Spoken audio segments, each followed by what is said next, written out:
একটা অবাক করা হাদিস শোনায়। ফাতেমা এমন একজন বউ ছিলেন যিনি তার স্বামীর কাছে কোনো আবদারি করতেন না, কোনো কিছু চাইতেন না।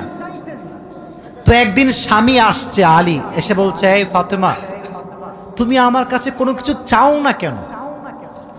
কিচ্ছুই চাও না, আমি চাই তোমাকে দিতে, তুমি নিতেই চাও না। আজকে তুমি এমন একটা কিছু চাইবা যেটা খাওয়ার জিনিস হবে, আমি তোমাকে নিয়ে এসে খাওয়াবো, আমি তোমাকে নিয়ে এসে। তো ফাতেমা বলছেন, না দরকার নাই। কি দরকার, থাক না, কোনো প্রয়োজন নাই। তো আলী আজকে নাসরবান্দা, না আমি খাওয়াই ছাড়বো আজকে, বলো কি খাবা। তো চাওয়ার একটা লিমিটেশন আছে।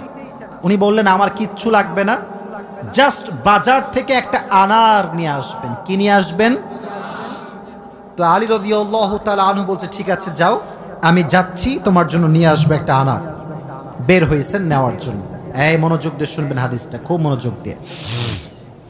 বাজার থেকে একটা আনার কিনেছেন, কিনে যখন বাসায় ব্যাক করবেন, হঠাৎ করে একজন গরিব মানুষ আসছে, সে বলছে, আলী, আজ 3 দিন যাবত আমার পেটে কোনো খানা নাই, আমি বড় হত দরিদ্র মানুষ, খুবই ক্ষুধার্ত মানুষ, তুমি কি আমাকে কিছু খাওয়াতে পারবা? আলী রাদিয়াল্লাহু তাআলা আনহু এতটা দান করার মেন্টালিটি ছিল, এতটা ভালো মানুষ ছিলেন, বইয়ের কথা ভুলে গিয়েছেন, ওই আনারটাও আল্লাহর রাস্তায় দান করে দিয়েছেন।